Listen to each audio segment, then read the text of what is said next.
Things will be worse the next time in the way we react to an SHTF event. Over the last couple months, a couple groups of people have developed that are going to change the way things are done when the next time an SHTF event unfolds. And I'm going to explain what those two groups of people are and how they'll react to the next SHTF event.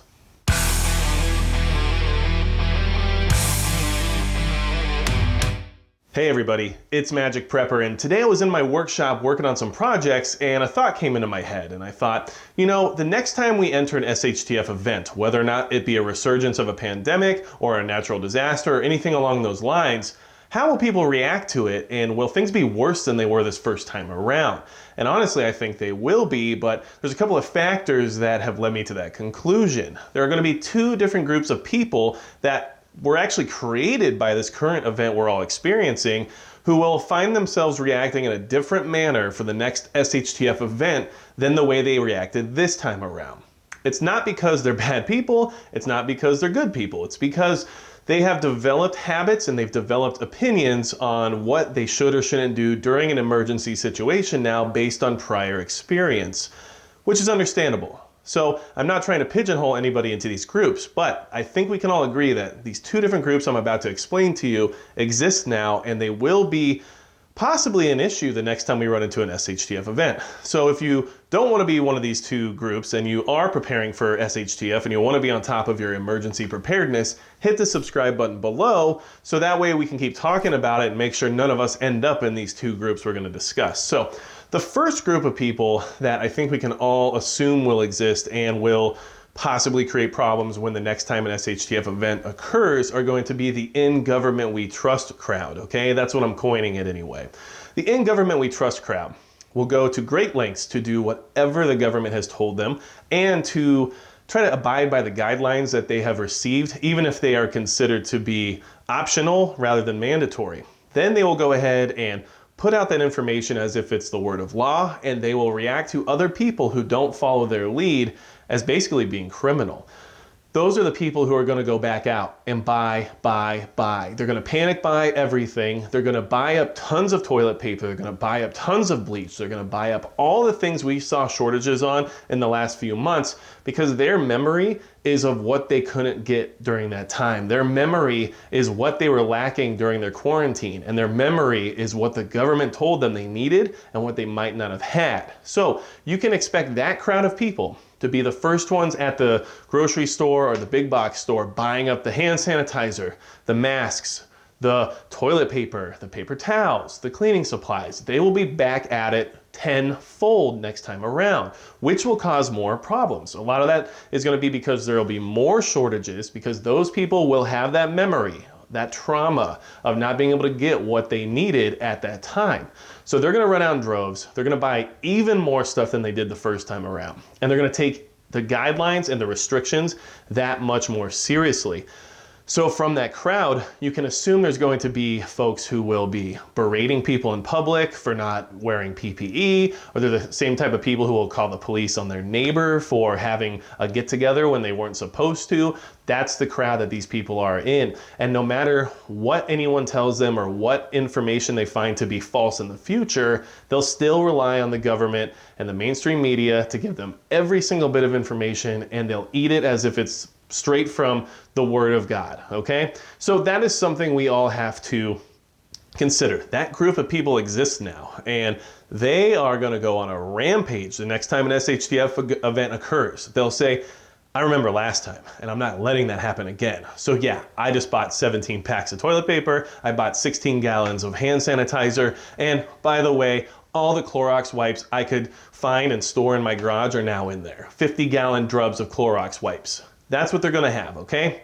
So consider those people to be not necessarily dangerous, but worrisome. People who are going to cause even more shortages than what we experienced last time around. People are going to take things more seriously and push the envelope further when it comes to reporting their neighbors or when it comes to berating people in public for not wearing PPE. And they're going to be the people who, no matter what comes out information-wise, will refuse to believe whatever the truth might be if it's not coming from the people in the government. So in the government we trust crowd. That is the first group of people that has definitely developed during this time. They probably already existed, but their reaction to the next SHTF event is what we're talking about here, and that will escalate and they will do those things we just discussed, okay? So something for you to consider. Now, the other crowd that I want to discuss, we're going to label that the cry wolf crowd, okay?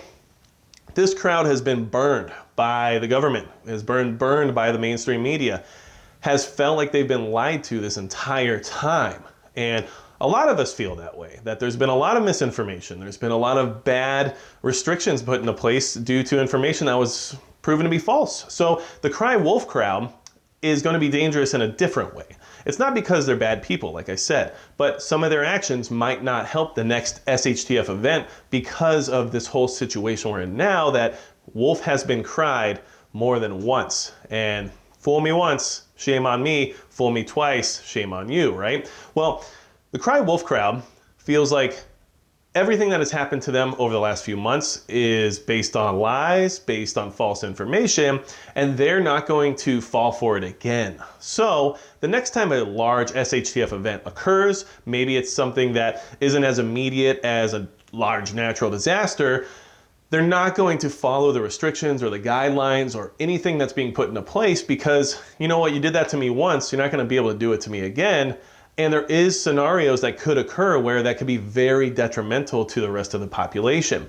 The next time that there is some kind of a pandemic or something like that, those people might say, yeah, right, last time nothing really happened. Yes, people got sick and yes, things were bad, but you know what, we shouldn't have locked down, we shouldn't have had restrictions, we shouldn't have had to wear masks or any of that kind of stuff. So I'm just not gonna do any of that. Because you know what, I'm not gonna fall for it again. Well, if the next time around we're talking about something with a much higher mortality rate or a much higher infection rate, those people are gonna be a big problem when it comes to spreading whatever the problem is. So it's not that they're bad people, like I said, it's because they've been scorned by the people who are supposed to provide them with the right information, and they're not gonna just listen to everything that comes down the pipe next time around. The cry wolf crowd and the in government we trust crowd are two groups of people that both mean well and both have ideas about the way things should be going. Unfortunately, anything that's taken in an extremist view is always going to be bad in one way or another. And both of these groups have taken an extremist view on what they will or won't do based on their previous experience during these last 3 months. So, make sure, as someone who's preparing for SHTF, someone who's preppers, or somebody who wants to stay ahead of the curve when it comes to emergency planning, don't fall into either one of those crowds, okay? Yes, can you feel like you've been lied to or like things haven't been exactly what they have been said they are, and you want to be part of the cry wolf crowd? I understand that, but don't be the first person to walk out the door and deny any existence of any kind of an issue. Just because the news says there was an earthquake doesn't mean you're gonna open up your front door and not fall into a giant crevice, okay? But same with the in the government we trust crowd. You need to make sure if that's something you approve of, where you want to take every precaution because you are worried about preparedness and you are worried about emergency planning and you don't want to take any risks, which I totally understand, that's fine, but do it at your own risk. Do it under your own business. Don't infiltrate other people's business because you don't agree with what they're doing. That's one way to put yourself out there. And honestly, if you want to be gray man and you want to survive a long-term scenario and not put yourself on the radar as a target or somebody that somebody else should have to worry about, sticking your nose in other people's business is definitely the worst way to maintain a gray man scenario, okay? Gray man, you're under the radar, no one even knows you exist. And that's the best way to approach both of these scenarios, okay? So yes, do you feel like you've been scorned and you're not sure you want to listen to any restrictions in the future? I get it. But don't be the first person to walk out your front door when they say that there has been a gas attack or something and you're gonna say, yeah, right, BS, and then walk out there without any protection. Same with the in government we trust crowd. You're worried that all the restrictions are being lifted too soon. You're not sure if you should still be wearing your PPE or not. That's fine. But do your precautions. Take any safety steps you find necessary. Wear your gloves, wear your masks. Do the things that make you comfortable. But don't go around telling other people what they should be doing unless you have some kind of a degree in epidemiology or something like that that gives you the ability to tell people what's happening more so than somebody else. Okay? So, that's my thoughts. I was just pondering that in my head today, and I thought, you know, I'm going to put this out there because these two groups of people exist now, and they're definitely going to cause problems in the future if there is another worldwide SHTF situation, which is technically what we're dealing with right now. Those people aren't going to be the same anymore. And you know what? None of us are. But I wanted you to be aware of those groups, and I wanted you to try to maybe not be part of that group if you're already in one. At least not be the first person to walk out the door, okay? You know what I'm saying? Or the first person to pick up the phone about your neighbors. Don't do those things, please.